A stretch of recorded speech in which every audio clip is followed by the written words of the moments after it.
Let us start with some more questions. चलिए directly come to the question. Next question is, in the reaction N2 plus 3H2 gives 2NH3, 10 moles of nitrogen and 12 moles of hydrogen are present initially, and if 2 moles of nitrogen are consumed, then find the moles of each at equilibrium. Reaction दे रखी है आपको, इस reaction को वापस यहाँ पर लिख लेते हैं अपन. N2 plus 3H2 gives you 2NH3. ठीक है, चलिए 10 मोल्स नाइट्रोजन के लिए हुए हैं, 12 मोल्स हाइड्रोजन के लिए हुए हैं और ये है 0. ठीक है. If at equilibrium 2 moles of nitrogen are consumed, तो नाइट्रोजन 2 गया.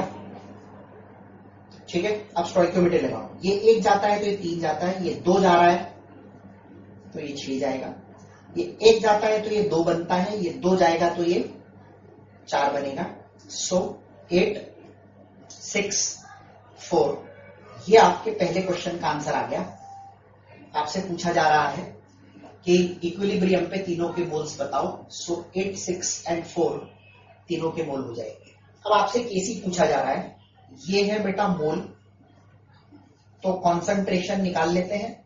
Concentration will be mole by volume in litre. Volume in litre 2 है तो 8/2 हो जाएगा 4 मोलर. ठीक है ना, ये 4 मोलर कॉन्सेंट्रेशन हो जाएगी, ये 6 मोलर हो जाएगी, सॉरी ये 3 मोलर हो जाएगी और ये 2 मोलर हो जाएगी. ठीक है, कॉन्सेंट्रेशन आ गई तो आपको केसी पूछा है. सो केसी का फॉर्मूला हो जाएगा अमोनिया का स्क्वायर. अमोनिया का स्क्वायर मतलब 2 का स्क्वायर. ठीक है, divided by nitrogen into hydrogen का क्यूब यानी 3 का क्यूब. ठीक है, ये 2 से ये 2 गया, इनफैक्ट ये पूरा ही कैंसिल हो गया. सो केसी की वैल्यू जो है ये आ गई आपकी 1/27. ठीक है, अब केपी के लिए आपको पी टोटल दिया हुआ है. तीनों का टोटल मोल अगर निकाल लें तो 8 and 6 14 और 4 18 मोल्स हैं. तो इसका मोल फ्रैक्शन हो जाएगा 8/18, इसका मोल फ्रैक्शन हो जाएगा 6/18 और इसका मोल फ्रैक्शन हो जाएगा 4/18. इनटू टोटल प्रेशर करेंगे तो पार्शियल प्रेशर आ जाएगा इनटू 9 इनटू 9 इनटू 9. तो ये हो जाएगा 4 पार्शियल प्रेशर, 4 एटमॉस्फेयर आ जाएगा नाइट्रोजन का. ठीक है, ये आ जाएगा 3 एटमॉस्फेयर और ये आ जाएगा 2 एटमॉस्फेयर. अब आप देखो 432 कॉन्सेंट्रेशन 3, 432 ही एटमॉस्फेरिक प्रेशर में वैल्यू है. तो जब आप वैल्यू सब्स्टिट्यूट करोगे तो केपी की भी वैल्यू आपको 1/27 ही मिलेगी. ये एक ऐसा एग्जांपल है जिसमें डेल्टा एनजी की वैल्यू 0 नहीं है. समझना, डेल्टा एनजी की वैल्यू 0 नहीं है, लेकिन फिर भी केपी और केसी सेम है. आपको याद है जब अपन थियरी पढ़ रहे थे तो वहां मैंने आपको एक बात बोली थी, केपी और केसी जो हैं ये सेम हो और डेल्टा एनजी 0 नहीं हो तो कंडीशन एक ही होती है, आरपी की वैल्यू 1 होती है, टेम्परेचर की वैल्यू इनवर्स ऑफ आर होती है. यहाँ पर एटमॉस्फेरिक प्रेशर में वैल्यू है तो आर की value 0.0821 litre atmosphere per kelvin mole लेंगे तो आपको टेम्परेचर की वैल्यू जो है वो लगभग 12 केल्विन के आसपास मिलेगी. सो उन कंडीशंस में ये प्रोसेस कंडक्ट की गई है. आप ऐसा कह सकते हैं केपी और केसी सेम आ रहे हैं. चलिए अगले क्वेश्चन पे आते हैं. 4 moles of SO3 are formed at equilibrium. Find Kc. For this reaction, initially starting with SO2 and O2, 6 moles and 5 moles, ये 0 है. ठीक है, इक्विलिब्रियम आते आते इसके 4 मोल बन गए. अब आप ध्यान से देखिए, स्टोइकियोमेट्री लगाओगे तो सारी चीजें बहुत आसानी से आ जाएगी. ये 2 मोल बनने के लिए ये 2 मोल चाहिए होता है, तो ये 4 मोल बनने के लिए 4 मोल चाहिए होगा. इसका मतलब 6 माइनस 4 4 चला जाएगा. ये 2 मोल बनने के लिए ये 1 मोल, ये 2 मोल चाहिए तो ये 1 मोल चाहिए, ये 4 मोल चाहिए तो ये 2 मोल चाहिए. सो 5 माइनस 2. ठीक है, तो ये हो जाएगा 2, ये हो जाएगा 3, ये हो जाएगा 4. समझ में आ रही बात? आपको समझ में आ गया? SO3 के 4 मोल बनने के लिए SO2 के भी 4 मोल ही लगेंगे, क्योंकि इसके 2 मोल बनने के लिए इसके 2 लगते हैं। अब आप किसी से भी स्टोइकियोमेट्री लगा लो, ऑक्सीजन जितना यूज होगा उसका डबल ये बनेगा। अगर ये 4 बन रहा है तो ये 2 यूज होगा। 6 - 4 is 2, 5 - 2 is 3 and 4। क्योंकि यहां पर वॉल्यूम आपको दिया नहीं है तो आप ये मान के चलेंगे कि वॉल्यूम इज 1 लीटर। अब हम Kc का एक्सप्रेशन लिखेंगे। SO3 का स्क्वायर, मैं डायरेक्ट लिख रहा हूं, SO3 मतलब 4 का स्क्वायर, ठीक है, डिवाइडेड बाय SO2 का स्क्वायर यानी 2 का स्क्वायर इंटू O2 यानी 3। ये 2 से ये 4 कैंसिल हो जाएगा। So answer to this question will be 4/3। ठीक है, समझ आ रही है बात? क्लियर? बहुत सिंपल सी चीजें हैं, लेकिन थोड़ा सा स्टोइकियोमेट्री का ध्यान रखना आपको पड़ेगा। आप स्टोइकियोमेट्री का ध्यान रखोगे, कहीं पर भी कोई दिक्कत नहीं आने वाली है। चलिए आगे बढ़ते हैं। Alpha for A is 0.5, degree of dissociation of A is 0.5, यानी अगर A 1 है तो उसमें से 0.5 जाएगा। सिंपल रूल है, आधा जाएगा। 50% भी आप इसको कह सकते हो। तो 1 में से अगर 0.5 जाएगा तो 8 में से कितना जाएगा? देखो, 8 में से जाएगा 4। ठीक है, अब आप इधर देखिए, ये 2 जाता है तो ये 1 जाता है, इसलिए ये 4 जा रहा है तो ये 2 ही जाएगा, तो 5 - 2। अब ये 1 जाता है तो ये 3 बनता है, ये 2 जाएगा तो ये 6 बनेगा। सो इक्विलिब्रियम पे आपको तीनों के मोल्स मिल जाते हैं 4, 3 एंड 6। ठीक है, और वॉल्यूम दिया नहीं है तो हम अज्यूम करेंगे कि वॉल्यूम 1 लीटर है। यहां पर इक्वेशन में C क्यूब होगा, C क्यूब मतलब 6 × 6 × 6 Kc निकालना है अपने को, डिवाइडेड बाय A स्क्वायर यानी 4 × 4 इंटू ये हो जाएगा 3। क्लियर? यहां पर 3 से ये 2 टाइम्स जाएगा, 2 से ये 2 टाइम्स जाएगा, 2 से ये 3 टाइम्स जाएगा। 6 3 18/4, 18/4 is 9/2। So this is the answer. Simple तरीके से क्वेश्चन करना है, एक एक स्टेप के क्वेश्चन होते हैं, लेकिन आपको इस तरह के क्वेश्चन बहुत सारे मॉड्यूल में भी मिल जाएंगे। तो इन क्वेश्चंस की प्रैक्टिस करते रहो। डिसोसिएशन कैसे होता है ये ज्ञान होना जरूरी, ये पता होना जरूरी है। और दूसरी इंपॉर्टेंट चीज जो जरूरी है वो ये है कि डिग्री ऑफ डिसोसिएशन को कैसे यूज किया जाता है। ठीक है, once you get that, stoichiometry और डिसोसिएशन, ये 2 बातें अगर आपको परफेक्टली आती हैं तो इस सेक्शन के क्वेश्चंस में कुछ भी नहीं है। चलिए, at equilibrium 6 moles of B is consumed. अब आप ध्यान देना, ये 6 मोल कंज्यूम हो गया है, तो जो सबसे पहले दिया है उसको तो लिख ही दो। कंज्यूम हो गया मतलब चला गया, तो 9 में से 6 चला गया। अब now this is pure stoichiometry. B 3 जाता है तो A 1 जाता है, यानी ये जितना भी जाएगा ये इसका 1/3 जाएगा। 1/3 जाएगा मतलब 8 में से 2 जाएगा।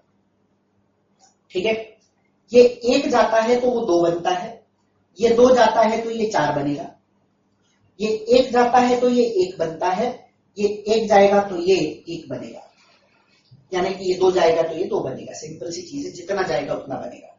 So what you get is moles 6, 3, 4, 2। Kc के एक्सप्रेशन में सब्स्टिट्यूट कीजिए, C स्क्वायर करना है तो 4 × D2 डिवाइडेड बाय 6 × 3 × 3 × 3। ठीक है, तो ये हो गया 2 से 3 टाइम्स, दैट्स ऑल।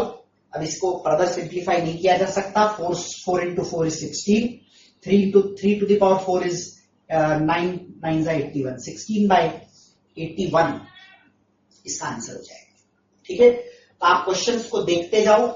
आपने अगर प्रैक्टिस करनी है तो शुरुआत में ब्लैंक स्क्रीन आपके सामने आती है इस बोर्ड की, तो सॉल्यूशन नहीं हुआ है, pause it, do it yourself, then check the solution.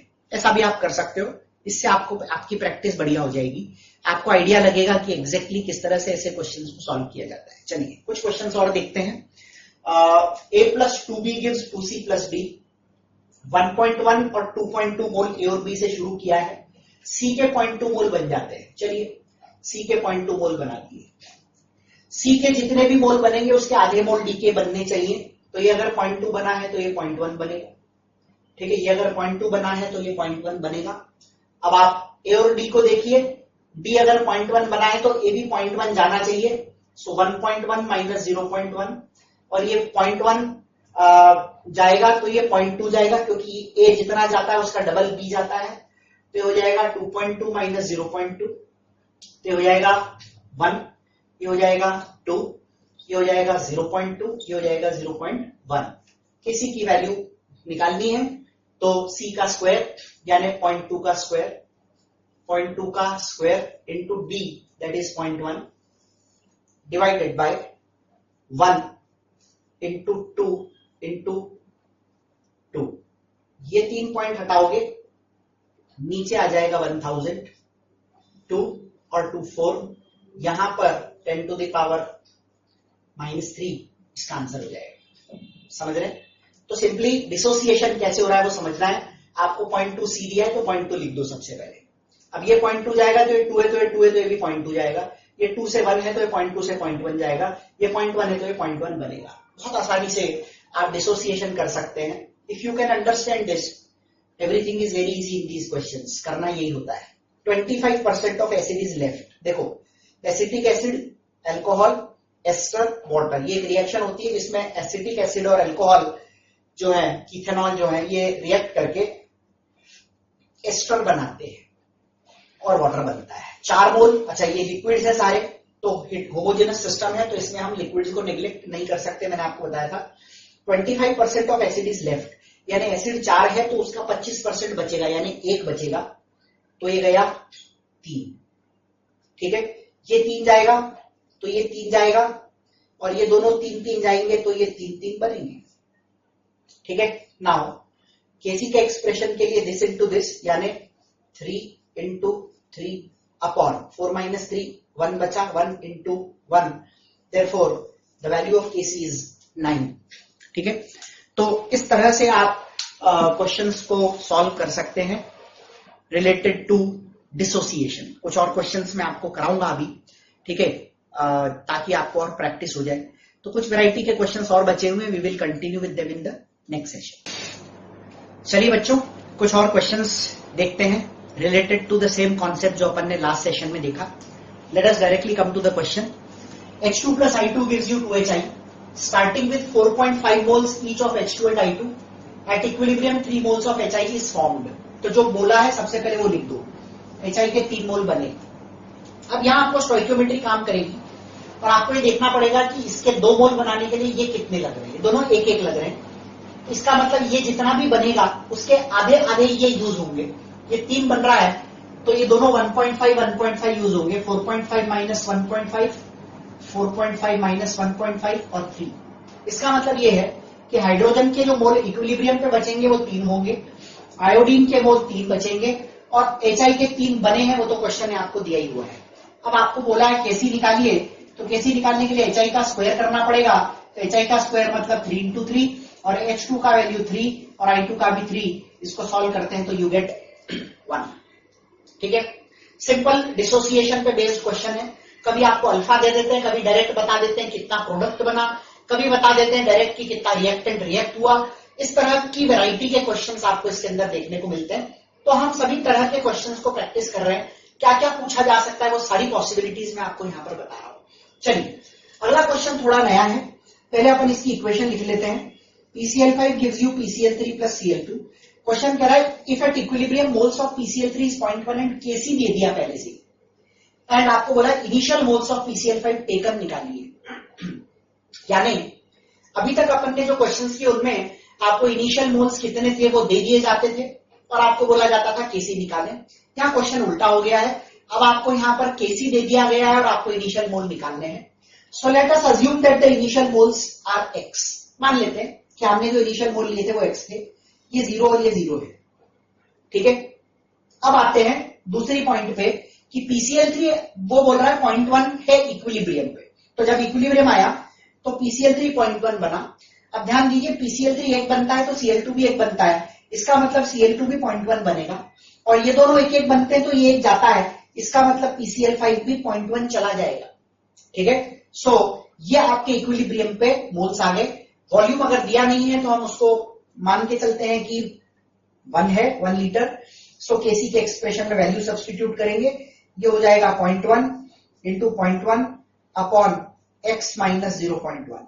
ठीक है, और केसी का वैल्यू आपको यहां पर दे ही रखा है 0.04। केसी की वैल्यू का एक्सप्रेशन आएगा this into this upon this into this मतलब 0.1 into 0.1 upon x minus 0.1 is equal to KC की वैल्यू 0.04 है। ये 0.01 है, ये 0.04 है, इसको सॉल्व करेंगे तो 4 आएगा। ठीक है, 4 को इस ब्रैकेट में मल्टीप्लाई करेंगे तो बन जाएगा 4x minus 0.4 is equal to 1। So 4x is equal to 1.4। 4x अगर 1.4 है तो x is 1.4 divided by 4 that is 0.7 divided by 2 और 0.35 इज द आंसर। तो initial moles you have taken here is 0.35। इस तरह से इस क्वेश्चन को आपको सॉल्व करना है। तो आपको अप्रोच समझनी जरूरी है। मैं वैरायटी इसलिए करा रहा हूं ताकि जितनी ज्यादा प्रैक्टिस आप क्वेश्चंस की करोगे उतना ही आपको क्वेश्चन करने में आसानी होगी। There are a lot of questions related to this concept in your module as well as race. तो दोनों के क्वेश्चंस को सॉल्व करते रहिए, प्रैक्टिस बढ़ाते रहिए। चलिए अगला क्वेश्चन देखते हैं। Alpha for nitrogen is 40%। आप ऐसा भी कह सकते हैं कि अल्फा इज 0.4, यानी 1 में से 0.4 जाता है, क्योंकि हमने लास्ट सेशंस में पढ़ा था degree of dissociation is the amount dissociated out of 1। तो percentage alpha is 40, so alpha will be 40 by 100। आपको याद होगा हमने पढ़ा था alpha into 100 is percentage alpha. ठीक है, तो percentage alpha divided by 100 will be alpha. तो डिवाइड बाय 100 कीजिए 0.4 आएगा। 0.4 आउट ऑफ 1 तो 10 में से कितना, तो 10 में से जाएगा 4। ठीक है, ये 1 जाएगा तो ये 3 जाएगा, ये 4 जाएगा तो ये 12 जाएगा, तो 15 माइनस 12। ये 1 जाता है तो वो 2 बनता है, ये 4 जाता है तो ये 8 बनता है। एक और बात ध्यान रखना, स्टोइकियोमेट्री आप किसी से भी लगा सकते हैं। ऐसा नहीं है कि मैं नाइट्रोजन से लगा रहा हूं तो आप भी नाइट्रोजन से ही लगाएं। मैं आपको एक सिंपल सी चीज बता दूं, it is always convenient to apply stoichiometry when the stoichiometric coefficient is 1। तो यहां 1 है तो 1 से 3 सीधे ट्रिपल कर दिया, 1 से 2 सीधे डबल कर दिया। अब 3 से 2 तो 3 से 2 तो 15 से कितना, ये आपको करना पड़ता। तो आएगा तो वही आंसर, तो जो आप निकालना चाह रहे हैं वही आएगा कि 3 से अगर 2 है तो यहां पर अगर 12 है तो 12 से कितना बनेगा, 15 से नहीं 12 से, क्योंकि ये 12 आ चुका है। तो आपको यहां पर समझ में आ जाएगी बहुत आसानी से। कर आप किसी से भी कर सकते हैं, लेकिन मेरा रिकमेंडेशन ये है always do it with the one whose stoichiometric coefficient is 1। आसानी से सॉल्व करने का तरीका है। तो आपके मोल्स आ गए 6, 3 एंड 8। केसी के एक्सप्रेशन में सब्स्टिट्यूट कीजिए। अमोनिया का स्क्वायर लेना है तो 8 का स्क्वायर लेंगे, नाइट्रोजन 1 लेना है 6, और हाइड्रोजन का क्यूब लेना है तो 3 इंटू 3 इंटू 3। सो ये हो जाएगा 2 से 4 टाइम्स, 2 से 3 टाइम्स, दैट्स ऑल। इसके आगे अपन इसको सॉल्व नहीं कर सकते। So answer will be 32 divided by 81। इस तरह से इस पैटर्न के क्वेश्चंस को सॉल्व करने का तरीका आपको समझना चाहिए। चलिए अगला क्वेश्चन बिल्कुल इसके जैसा ही है, देखते हैं। अल्फा फॉर O2 इज 0.2, यानी 1 में से 0.2 तो 8 में से कितना, तो 8 में से 1.6, 1 में से 0. यूनिटरी मेथड लगाओ कि 1 में से 0.2 तो 8 में से कितना, तो 8 में से 1.6 आएगा। अब आप बाकी की स्टोइकियोमेट्री ऐसे लगा लो, ये 1 से 2 तो 1.6 से डबल 3.2, ये 3.2 तो ये भी 3.2 जाएगा, तो ये 10 माइनस 3.2 हो जाएगा। ठीक है, चलिए 10 minus 3.2 is 6.8, 8 minus 1.6 is 6.4 and this is 3.2।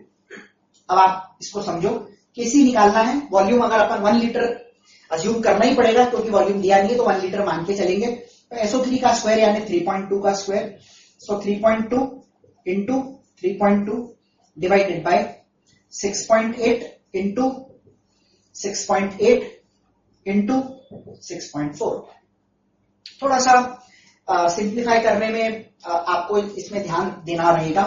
3.2 से 6.4 जाता है 2 टाइम्स। ये पॉइंट और ये पॉइंट हटा लीजिए, ये पॉइंट हटा के ऊपर 10 रख दीजिए। ठीक है, अब देखो इधर 4 से अगर अपन बात करें तो 4 8 टाइम्स 32। ठीक है, और यहां पे आएगा 17 टाइम्स। ठीक है, फिर से 4 2 टाइम्स और यहां पे आ जाएगा 17 टाइम्स, ये 2 और ये 2 हो जाएगा कैंसिल। 10 बाय 17 स्क्वायर, 17 स्क्वायर होता है 289, तो ये आपका आंसर हो गया। क्लियर? सो इस पैटर्न के क्वेश्चंस को प्रैक्टिस करते रहिए, बहुत आसान है। दो ही चीजों पर आपको मेन फोकस करना है, एक डिसोसिएशन कैसे होता है, दूसरा स्टोइकियोमेट्री कैसे लगती है। डिसोसिएशन कैसे होता है वो समझने के लिए स्टोइकियोमेट्री जो आपने मोल कॉन्सेप्ट में पढ़ी थी उस पर ध्यान देना बहुत जरूरी होगा। वंस यू डू दैट, उसके बाद में there is no looking back, बहुत आराम से आप क्वेश्चन को सॉल्व कर सकते हैं। चलिए और क्वेश्चन देखते हैं क्या क्या और पूछा जा सकता है आपको। तो यहां पर अल्फा फॉर SO2 0.5 दिया है, इक्वेशन है 2SO2 plus O2 gives 2SO3। ये सारी रिएक्शंस आप देख रहे हैं बैलेंस्ड है। Balanced reaction is very important क्योंकि विदाउट बैलेंसिंग कभी भी स्टोइकियोमेट्री नहीं लगती, ये आपने मोल कॉन्सेप्ट में पढ़ा है। SO2 0.5 यानी 1 में से 0.5 तो 12 में से 6, ठीक है। ये 2 के लिए 1 तो 6 के लिए 3, 1 के लिए 2 तो 3 के लिए 6, या 2 के लिए 2 तो 6 के लिए 6, कैसे भी कर सकते हो आप। Whatever you feel like is easier वो करो, बहुत आसानी से क्वेश्चन सॉल्व किया जा सकता है। चलिए 12 में से 6 गया 6, 10 में से 3 गया 7, 12 ये 6 का 6 रहेगा। अमाउंट ऑफ SO2 डिसोसिएटेड, ये SO2 है, कितना डिसोसिएट हुआ बेटा 6, so this is 6। Mole said equilibrium SO2 के 6, O2 के साथ SO3 के 6, तो 6, 7, 6, ये तीनों SO2, O2 और SO3 के मोल से। अल्फा फॉर O2 10 में से 3 तो 1 में से कितना 0.3, क्योंकि amount dissociated out of 1 is alpha. अगर आपको मैं यहां पर परसेंटेज अल्फा पूछता तो इसका आंसर हो जाता 30। And the last question is KC कैसे निकलेगा। तो केसी निकालने के लिए SO3 का स्क्वायर लेंगे तो 6 का स्क्वायर करना पड़ेगा, ठीक है, डिवाइडेड बाय SO2 का स्क्वायर करना होगा तो अगेन 6 का स्क्वायर करना है और ये 7 हो जाएगा। 6 स्क्वायर कैंसिल हो जाएंगे and your answer will be 1/7। Clear. इस तरह से आपको क्वेश्चंस को सॉल्व करना है। एक क्वेश्चन जो बिल्कुल 30 सेकेंड क्वेश्चन जैसा है, आपके लिए होमवर्क है, असाइनमेंट है, ठीक है। सेम पैटर्न का क्वेश्चन है, आंसर्स मैंने आपके कन्वीनियंस के लिए यहां पर दे दिए हैं। Just look into it, question को प्रॉपर तरीके से प्रॉपर कॉन्सेप्ट लगाकर सॉल्व कीजिए and make sure that you get these answers, ठीक है। चलिए कुछ क्वेश्चंस और बचे हैं जो अगले और लास्ट सेशन के अंदर हम करेंगे related to equilibrium, and then we will move to the another part of this chapter, ठीक है। अब बहुत ज्यादा कुछ बचा नहीं है, 2 ही चीजें बची हैं। एक ली शटलियर्स प्रिंसिपल बचा है और दूसरा रिलेशन वेपर डेंसिटी का जो डिग्री ऑफ डिसोसिएशन से होता है वो। ये 2 चीजें आपके इस चैप्टर के अंदर बची हैं। So let us do the questions, remaining questions, and then we will move to the last part of this chapter. Okay, चलिए बच्चों 2-3 क्वेश्चन और कर लेते हैं इस सेक्शन से, फिर आपके लगभग सभी पैटर्न के क्वेश्चंस क्लियर हो जाएंगे। ऑफ कोर्स कुछ नया मिलेगा तो कंसेप्ट वही लगेगा। मॉड्यूलो रेस के क्वेश्चंस को लगातार करते रहिए। Let us start with the question directly. Question है which is the correct relation for the equation PCl5 gives you PCl3 plus Cl2। KP KC का रिलेशन दिख रहा है साफ साफ, आपको याद है हमने पढ़ा था Kp is equal to Kc into RT to the power delta Ng। यहां पर कितने मोल हैं 2, यहां पर कितने मोल हैं 1, तो गैस के डेल्टा Ng कितना हो गया 2 - 1 यानी कि 1। इसका मतलब ये पक्का हो गया कि Kp/Kc is equal to RT, क्योंकि सब में Kp/Kc है तो ऑब्वियसली हमें Kp/Kc is equal to RT लेना है। Kp/Kc RT होता है, यहां पर 1/RT दिया है यानी सेकेंड तो गलत ही हो गया, ठीक है। Taking log on both the sides, तो एक तरफ लॉग हो और एक तरफ ना हो ये नहीं हो सकता, ये भी गलत हो गया। अब इन दोनों में से क्या सही हो सकता है, तो take log on both the sides. Equation बनेगा log Kp/Kc is equal to log RT, ठीक है। देखिए third is log Kp/Kc is equal to log RT। बहुत आसानी से आपको थर्ड ऑप्शन करेक्ट मिल जाएगा, ठीक है। तो सबसे पहले रिलेशन लगाइए और उसके बाद में as per the demand of the question log लीजिए, जो भी कुछ उस क्वेश्चन में बोला गया है उस हिसाब से क्वेश्चन को सॉल्व करने की कोशिश कीजिए। चलिए अगला क्वेश्चन बिल्कुल इसी पैटर्न का है, देखते हैं। वही रिलेशन लगेगा यहां पर भी, Kp is equal to Kc into RT to the power delta Ng। Delta Ng देखिए जरा, यहां पर 5 मोल है और यहां पर 3 है। हमें कुछ नहीं बोला हो तो we consider them as gases, so 5 - 3 is 2, तो यहां पर 2 जाएगा। Kp/Kc सब में है ही, तो ये हो जाएगा Kp by Kc is equal to Rt to the power 2। ठीक, take log on both the sides, क्योंकि सब में लॉग है, तो ये लिखेंगे log Kp by Kc is equal to log Rt to the power 2। ठीक है, अब चलिए देखते हैं, यहां पर log Rt to the power 2 है, इस 2 को हम आगे ले सकते हैं according to the identity of log, this can be written as 2 log Rt। Yes, log की आइडेंटिटी या log का जो फॉर्मूला क्या है, log a to the power b is b log a। yes, so log a to the power b is b log a, so 2 log Rt, log Kp by Kc is 2 log Rt। ये सही हो गया। बाकी के भी एक बार देख लेते हैं, क्योंकि ऑल द अबव भी ऑप्शंस में है। ठीक है, चलिए इस 2 को यहां पे ले आएंगे तो ये बनेगा half log Kp by Kc is equal to log Rt। Half log Kp by Kc is log Rt, obviously इसका मतलब answer all of the above है। ठीक है, तो ये कैसे है ये भी देख लेते हैं। चलिए इसको क्या हम अगेन यही वाली log आइडेंटिटी को अब उल्टा लोगे तो half log Kp by Kc can be written as log Kp by Kc के पावर में half is equal to log Rt, और पावर में हाफ को अंडर रूट लिखा जाता है, so we can write it as log under root Kp by Kc is equal to log Rt। So log under root Kp by Kc। So तीनों options बिल्कुल सही हैं। कैसे सही हैं आपके सामने मैंने करके बताया आपको। ये एक्सप्रेशन बेस्ड क्वेश्चंस भी आपको पूछे जा सकते हैं। एक question direct Kp Kc relation पे करते हैं, ऑल्दो इस तरह के क्वेश्चन की पॉसिबिलिटी कम है, लेकिन करना कैसे है, क्वेश्चन को सॉल्व करने के लिए आपको थोड़ा अप्रोक्सीमेशन लेना पड़ेगा, that will really help you. उस तरह से क्वेश्चंस करना है, तो उसको अपन देख लेते हैं जरा। तो देखिए, for the reaction N2 plus 3H2 gives 2NH3 if the reaction proceeds in a 10 liter vessel। ठीक है, एट 300 केल्विन टेम्परेचर दिया हुआ है, Kp की वैल्यू दी हुई है, Kc निकालना है। इसका मतलब डेल्टा Ng -2 है, वो है ही 2 - 4 इज -2, क्योंकि हमारा जो यूनिट था Kp का वो था atmosphere to the power delta Ng, तो पावर में डेल्टा Ng की जगह पर -2 रखा हुआ है। ठीक है, चलिए फॉर्मूला लगेगा Kp is equal to Kc into Rt to the power delta Ng। ठीक है, so Kp is equal to Kc into Rt to the power -2। Kp की वैल्यू आपको दे रखी है 0.4, Kc आपको पूछा है, R की वैल्यू क्योंकि यहाँ पर आपको एटमॉस्फेयर में यूनिट दे रखी है, तो R की वैल्यू लीटर एटमॉस्फेयर वाली रखेंगे, 0.0821 इंटू टेम्परेचर आपको 300 केल्विन दे रखा है टू द पावर -2। अब आपको मैं एक बात बता दूं, ये बहुत जगह पर काम आएगा, बहुत जगह पर, एक जगह नहीं बहुत जगह, पहले भी बताया शायद मैंने आपको। 0.0821 इंटू 300, ये वैल्यू होती है 24.63 एग्जैक्टली। इसको याद कर लोगे जितनी जल्दी उतना आसान हो जाएगा। RT आपको बहुत जगह पर आता है, आइडियल गैस इक्वेशन में PV is equal to nRT। Thermo आपको याद होगा, थर्मो में भी हमने पढ़ा था 2.303 nRT log, हालांकि वहां पर RT का जो वैल्यू है उसमें R की वैल्यू हम ज्यादातर 8.314 रखते हैं, बट ये कई जगह पर आपको आएगा।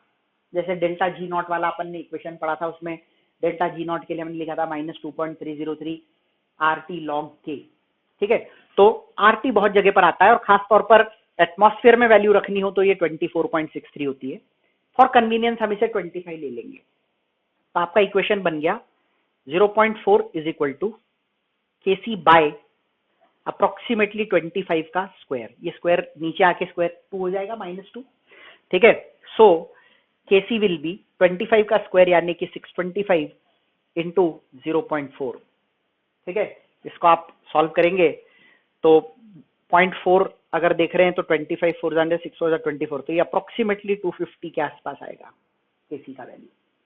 ठीक है, तो ये अप्रोक्सीमेट वैल्यू है, मैं पहले ही बता दूं एग्जैक्ट नहीं है, एग्जैक्ट करोगे थोड़ा बहुत आसपास आएगा, लेकिन जब आप एग्जैक्ट करने जाओगे तो you will waste a lot of time. तो मेरा रिकमेंडेशन आपको यही है कि जो भी क्वेश्चन करो कोशिश करो कि अप्रोक्सीमेशन लेकर क्वेश्चंस को सॉल्व करें, it will help you make up the speed and accuracy. मैंने आपको ये बोल रखा है कि स्पीड और एक्यूरेसी का बैलेंस बहुत जरूरी है नीट के पेपर में। आप बहुत तेजी से क्वेश्चन कर रहे हो लेकिन एक्यूरेट नहीं हो, किसी काम का नहीं है। आप बहुत आराम से कर रहे हो, एक्यूरेटली कर रहे हो लेकिन बहुत आराम से कर रहे हो, तो ज्यादा क्वेश्चन नहीं कर पाओगे। तो इस बैलेंस को बनाने के लिए approximation will play a very important role. तो यहाँ पर अभी तक अपन ने जितना भी केमिकल इक्विलिब्रियम में पढ़ा, उससे रिलेटेड क्वेश्चंस जितने भी बन सकते थे, पॉसिबल क्वेश्चंस जो बन सकते थे, वो मैंने आपको बताए। आप रेस और मॉड्यूल के क्वेश्चन सॉल्व करना शुरू कीजिए। अब आपसे क्वेश्चंस डेफिनेटली होंगे। कोई भी डाउट है तो आपके डाउट ग्रुप्स बने हुए हैं, ठीक है। Keep asking your doubts there, ठीक है। इस चैप्टर का बहुत छोटा सा पार्ट और बचा हुआ है अब, so we will talk about that in the next few sessions, okay. Students, let us start with the next topic which is very important. इसके बारे में मैंने चैप्टर की शुरुआत में बीच बीच में कहीं कहीं पर बात भी की है, ली शैक्लियर्स प्रिंसिपल, ठीक है। क्या है ये प्रिंसिपल और हमें ये क्या बताता है, दिस इज वेरी इंपॉर्टेंट। कोई सिस्टम जो ऑलरेडी इक्विलिब्रियम में हो, हमने चैप्टर के शुरुआत वाले जो लेक्चर है उसमें बात की थी कि इक्विलिब्रियम को डिस्टर्ब किया जा सकता है, ठीक है। लेकिन मैंने आपको ये भी बोला था कि उसको डिस्टर्ब आप कर जरूर दोगे, लेकिन डिस्टर्ब करने के बाद सिस्टम के अंदर एक इनहेरेंट टेंडेंसी होती है to get back to the normal state, यानी वो वापस से अपनी इक्विलिब्रियम स्टेट पर आ जाता है, ठीक है। तो ये प्रिंसिपल हमें एक्सप्लेन करता है कि फैक्टर्स को बदलने से इक्विलिब्रियम पर वापस आने के लिए सिस्टम कौन सी डायरेक्शन में मूव करता है, बैकवर्ड में करता है, फॉरवर्ड में करता है, कब बैकवर्ड में करता है, कब फॉरवर्ड में करता है। ये सारी बातों की बारे में जो डिटेल्स हैं, उन डिटेल्स के बारे में बेसिकली हम यहाँ पर बात करते हैं in case of Le Chatelier's principle. So Le Chatelier's principle क्या है, देखिए इसका मैंने डेफिनेशन यहाँ पर लिखा है। If a system in equilibrium is subjected to any change, if a system in equilibrium is subjected to any change in concentration, temperature, pressure, etc.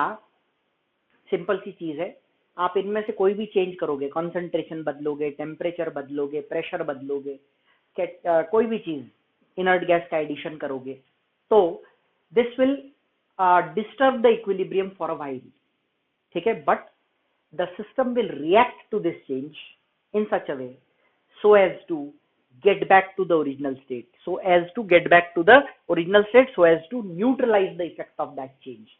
यानी कॉन्सेंट्रेशन बढ़ाई आपने किसी चीज की, ठीक है, तो कॉन्सेंट्रेशन को आप बढ़ाओगे तो सिस्टम डिस्टर्ब हो जाएगा, इक्विलिब्रियम में नहीं रहेगा उस पर्टिकुलर समय के लिए।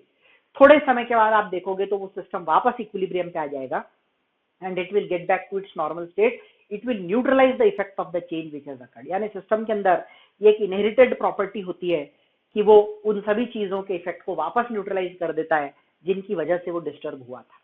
सो if a system in equilibrium is subjected to any change in concentration, temperature, pressure, etc., the system reacts to this change in such a way so as to neutralize the effect of that change। ये simple सा rule है। अब ये तो आपको समझ आ गया कि शुरू में जब आप कोई भी चीज बदलते हो तो सिस्टम डिस्टर्ब होता है, लेकिन वो डिस्टर्बेंस ज्यादा देर का नहीं होता, थोड़ी ही देर में वापस सिस्टम अपनी ओरिजिनल पोजीशन को रिगेन कर लेता है, न्यूट्रलाइज कर लेता है, यानी सिंपल सी चीज है, इक्विलिब्रियम में आ जाता है, ठीक है। टेम्परेचर को छोड़कर बाकी सभी फैक्टर्स में सिस्टम वापस उसी इक्विलिब्रियम पे आता है, लेकिन टेम्परेचर को बदलने से सिस्टम इक्विलिब्रियम पे तो आता है, but the equilibrium is a new equilibrium now. यानी अब सिंपल वर्ड में बात करूं तो के की वैल्यू बदलती है। ये चीज हमने पहले भी पढ़ी है, के चेंजेस विद टी। और कैसे बदलता है ये मैंने आपको बताया था, एंडोथर्मिक में टेम्परेचर बढ़ाने से के बढ़ता है और एक्सोथर्मिक में टेम्परेचर बढ़ाने से के कम हो जाता है। बाकी सभी फैक्टर्स की वजह से के पर कोई खास फर्क, इनफैक्ट कोई फर्क पड़ता ही नहीं है, ठीक है।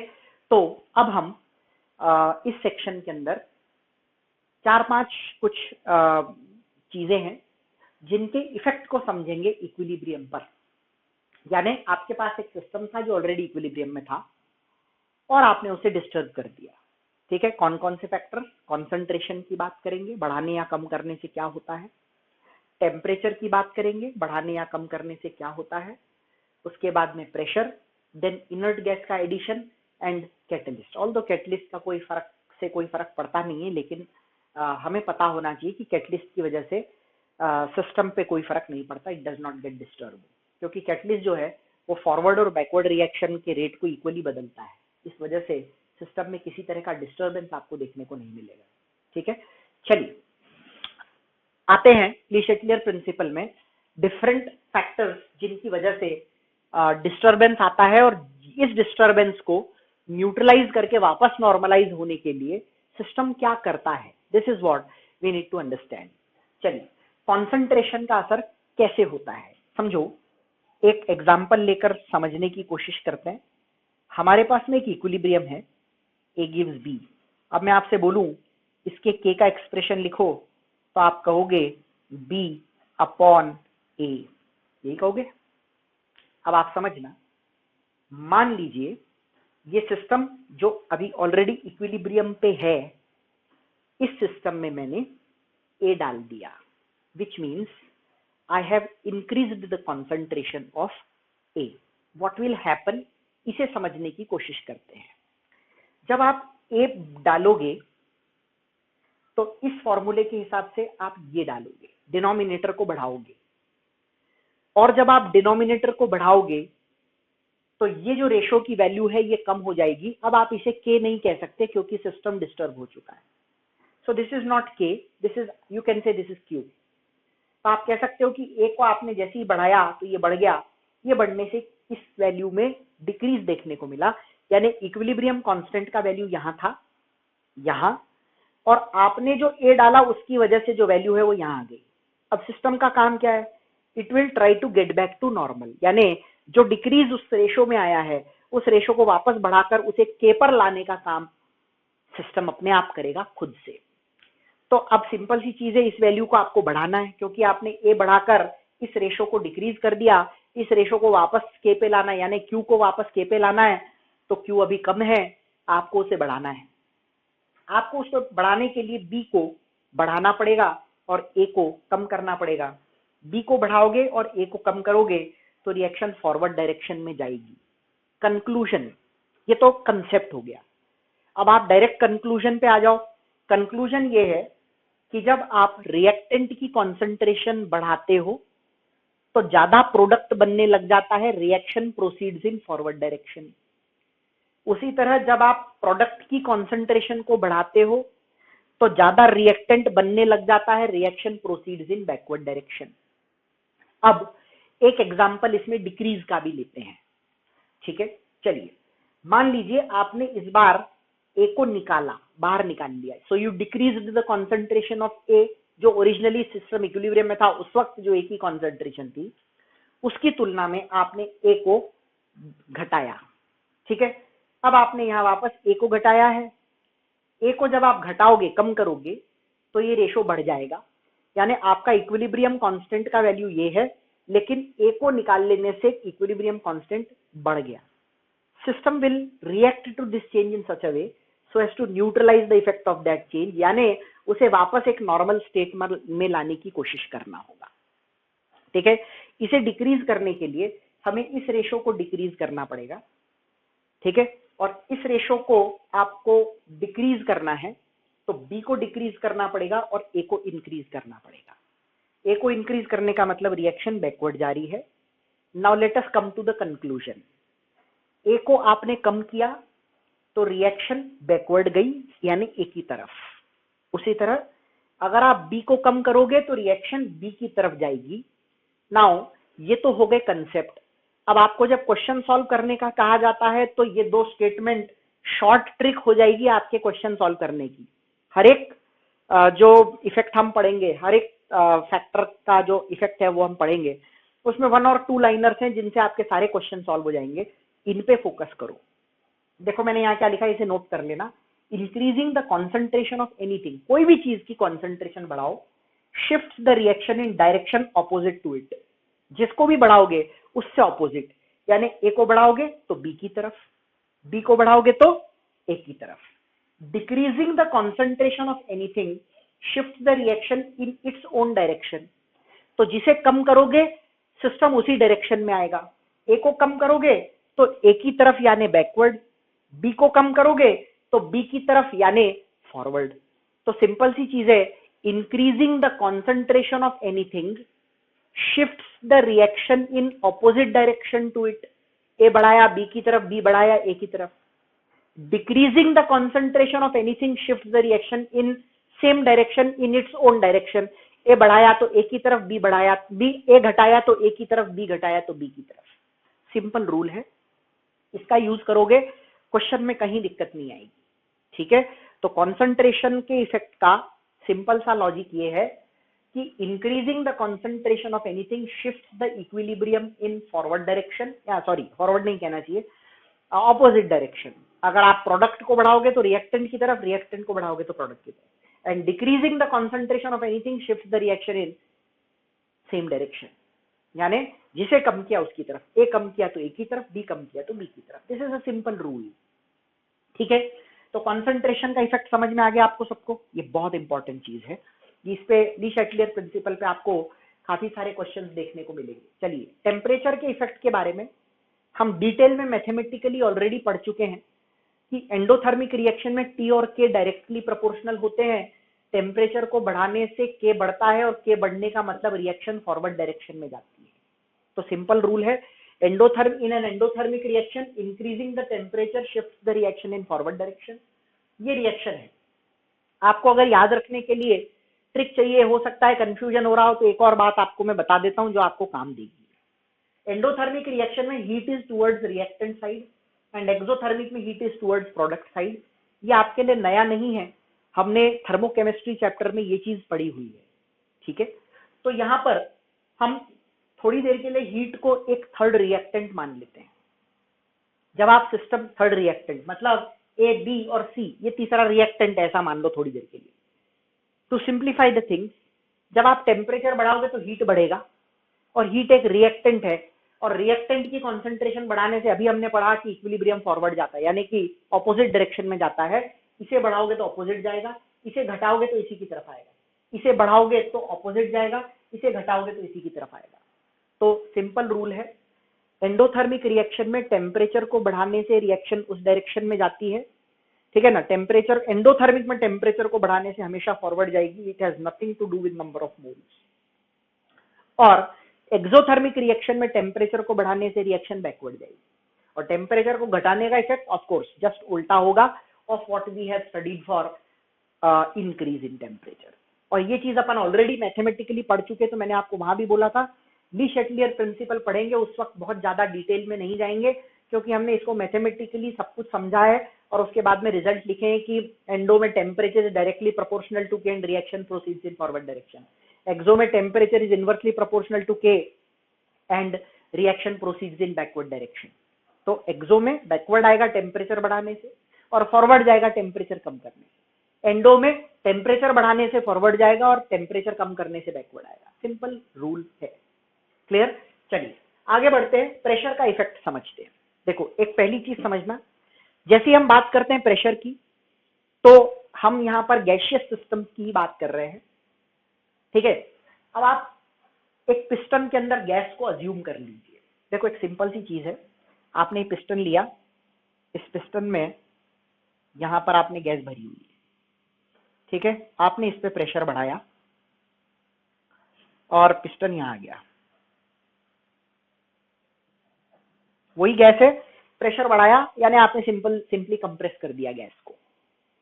प्रेशर को बढ़ाने से सबसे पहले तो क्या फर्क पड़ेगा सिस्टम पे, ये समझते हैं, और उसके बाद में एनालाइज करेंगे कि इसे न्यूट्रलाइज करने के लिए क्या किया जाना चाहिए।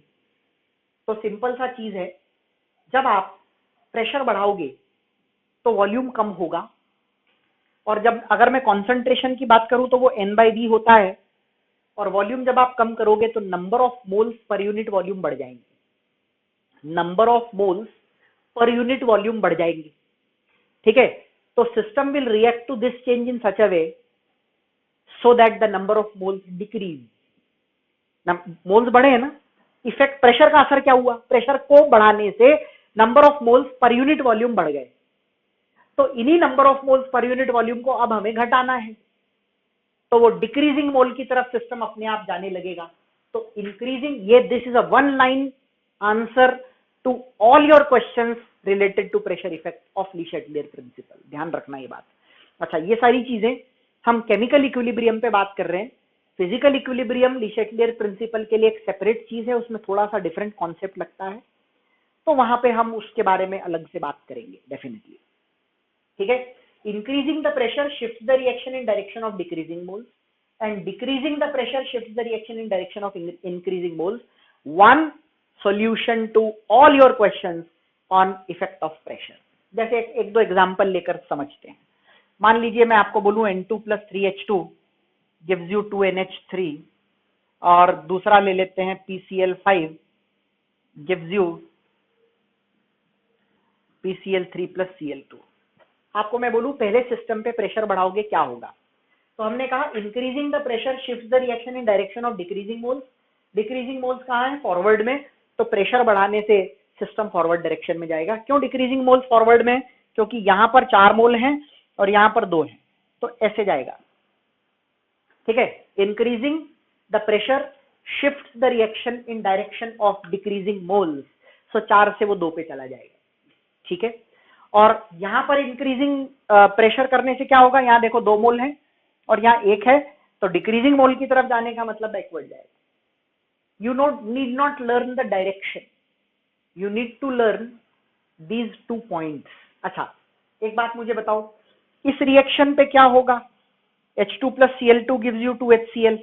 इसमें तो यहाँ भी 2 मोल है, यहाँ भी 2 मोल है।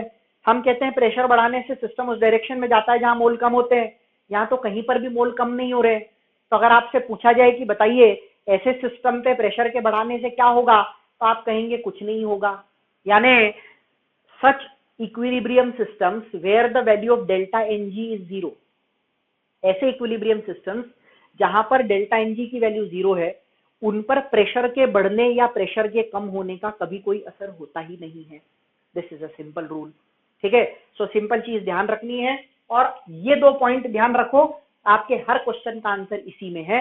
Equation delta Ng greater than 0 की है कि लेस देन 0 की है कि 0 की है, इससे मतलब नहीं है। आपको केवल ये देखना है प्रेशर बढ़ रहा है तो जिस डायरेक्शन में मोल कम हो रहे हैं वहां जाइए, प्रेशर कम हो रहा है तो जिस डायरेक्शन में मोल कम हो रहे हैं, ठीक है ना, प्रेशर कम हो रहा है तो जहां पर मोल बढ़ रहे हैं वहां जाना है, प्रेशर बढ़ रहा है तो जहां कम हो रहे हैं वहां जाना है। सिंपल सा लॉजिक होता है बेटा। ठीक है, चलिए, सो ये तो हो गया इफेक्ट ऑफ प्रेशर। अगला आता है effect of addition of inert gas. Now what is an inert gas? Something which does not react with the reactant or product of the equilibrium system। आपके इक्विलिब्रियम सिस्टम के साथ जो gases react ना करें, ना तो रिएक्टेंट के साथ ना प्रोडक्ट के साथ, तो उन्हें हम उस पर्टिकुलर सिस्टम के लिए क्या कहते हैं, इनर्ट गैस कहते हैं। यूजुअली जो इनर्ट गैसेस इसमें एक्सपेरिमेंट में ली जाती है वो है हीलियम, नियॉन, आर्गन जैसी गैसेस, जिन्हें हम जानते हैं as inert gas, noble gases. ठीक है, तो अगर हम इन गैसेस का एडिशन करें किसी इक्विलिब्रियम सिस्टम पे, तो क्या असर पड़ता है ये समझने की कोशिश करना है। तो देखो, एट कांस्टेंट वॉल्यूम कोई असर नहीं होता। अब now try to understand this कि कांस्टेंट वॉल्यूम पर यदि मैं इनर्ट गैस डालूं, वॉल्यूम को कांस्टेंट रखना है आपको, ठीक है, वॉल्यूम को कांस्टेंट रखते हुए, यानी अगर आपने एक पिस्टन के अंदर गैस भरी हुई है और आप उसके अंदर और हीलियम या नियॉन या आर्गन कुछ डाल रहे हो, तो ये पिस्टन मूव नहीं करेगा, वॉल्यूम वहीं का वहीं रहेगा। यानी this piston, if you add helium here, this piston won't move, it will remain there। अब मुझे ये बताओ, जो हीलियम आपने डाला है क्या वो आपके इक्विलिब्रियम सिस्टम का पार्ट है? नहीं। तो मुझे बताइए कि किसी भी सिस्टम के रिएक्टेंट या प्रोडक्ट के मोल में कोई फर्क आया? नहीं आया। वॉल्यूम कांस्टेंट है। सो मोल और वॉल्यूम यदि दोनों कांस्टेंट है, तो क्या मैं कह सकता हूं हमारे सिस्टम के सभी रिएक्टेंट और प्रोडक्ट की कॉन्सेंट्रेशन में कोई बदलाव नहीं आया? ठीक है, उसी तरह आप ऐसा भी कह सकते हो कि जब आप ये हीलियम को डालोगे तो हीलियम सिस्टम का पार्ट ही नहीं है, इसलिए हम इसे आपके सिस्टम के पार्शियल प्रेशर के अंदर भी कंसीडर नहीं करेंगे। So neither concentration nor the partial pressures of the gases change. और जब दोनों ही बदलाव नहीं हो रहे तो के बदला क्या? नहीं, और केस बदला ही नहीं, यानी सिस्टम डिस्टर्ब ही नहीं हुआ, और सिस्टम यदि डिस्टर्ब ही नहीं हुआ तो फिर उसमें चेंज के लिए चेंज ही नहीं हो रहा है, तो आपको उसे वापस न्यूट्रलाइज करने की जरूरत ही नहीं है। तो जब हम वॉल्यूम को कांस्टेंट रखते हुए, ध्यान रखना, वॉल्यूम को कांस्टेंट रखते हुए इनर्ट गैस ऐड करते हैं तो सिस्टम रिमेन्स अनअफेक्टेड, ठीक है, and there will be no effect on such systems. System remains unaffected because the value of K does not change. K की वैल्यू पे कोई फर्क पड़ेगा नहीं, ये बात आपको खास तौर पे ध्यान रखनी पड़ेगी। क्लियर? चलिए, एक और फैक्टर है एट कांस्टेंट प्रेशर। अब आप इसको ध्यान से समझना। अगर प्रेशर कांस्टेंट है तो क्या होगा? प्रेशर को कांस्टेंट मेंटेन करना पड़ेगा। अब आपके पास में वॉल्यूम को कांस्टेंट मेंटेन करने का रेस्ट्रिक्शन नहीं है। यहां पर मान लो आपने हीलियम गैस डाली इस पिस्टन में, तो ऑब्वियसली प्रेशर तो बढ़ेगा। सिस्टम पे जो प्रेशर, सिस्टम जो अंदर है उसका जो प्रेशर है वो तो बढ़ेगा। उस प्रेशर को मेंटेन करने के लिए पिस्टन को ऊपर जाना पड़ेगा, क्योंकि ये इतना पहले था, उसमें मान लो PCl3, PCl2 और PCl5 तीनों थे। अब आपने एक गैस और डाल दी हीलियम, तो अंदर प्रेशर बढ़ गया कि नहीं बढ़ गया? इस प्रेशर को मेंटेन करने के लिए पिस्टन विल मूव अपवर्ड्स। जब पिस्टन ऊपर जाएगा तो वॉल्यूम बढ़ेगा, और वॉल्यूम बढ़ेगा तो number of moles per unit volume कम हो जाएंगे। इसलिए जब भी आप इनर्ट गैस एडिशन करते हो कांस्टेंट प्रेशर पे, तो it shifts the equilibrium in direction of increasing moles. क्यों? क्योंकि वॉल्यूम के बढ़ने से number of moles per unit volume घट गए, तो system will try to make up for it by moving in the direction of increasing moles.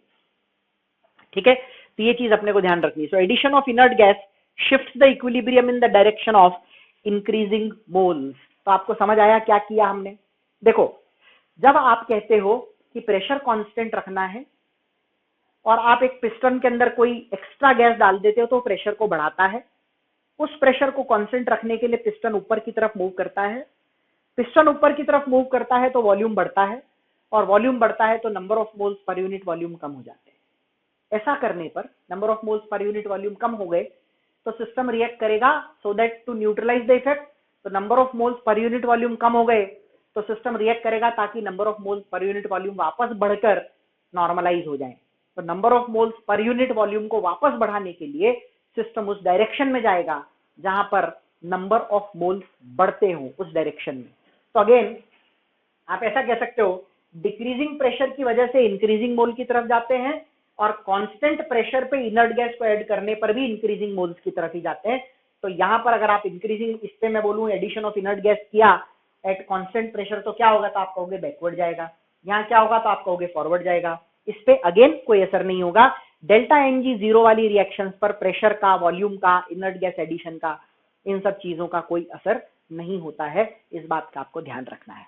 And the last point is catalyst के addition से क्या होता है। तो मैं अभी आपको थोड़ी देर पहले बोल ही रहा था कि कैटलिस्ट दोनों डायरेक्शंस की रिएक्शंस को इक्वली अफेक्ट करता है, इसलिए इक्विलिब्रियम के डिस्टर्ब होने का कोई सवाल ही नहीं उठता। एंड हेंस कैटलिस्ट के एडिशन से कोई फर्क उस सिस्टम पर नहीं पड़ेगा, and hence the system will remain unaffected, there will be no effect on that system. ठीक है, तो ये तो हुए 5 फैक्टर्स जिनके ऊपर हम ली शेटलर प्रिंसिपल को स्टडी करते हैं कि ऐसा करने से क्या होगा। अब आपको इस पे क्वेश्चंस पूछे जाएंगे, तो इनके क्वेश्चंस को आप मॉड्यूल में से और रेस में से सॉल्व कीजिए। ठीक है, ये केमिकल इक्विलिब्रियम पर किस तरह से असर होता है, ली शेटलर प्रिंसिपल किस तरह से काम करता है, ये हमने पढ़ा। फिजिकल इक्विलिब्रियम पे भी हमें ली शेटलर प्रिंसिपल को पढ़ना होता है। So we will talk about Le Chatelier principle on physical equilibrium in the next session. Okay.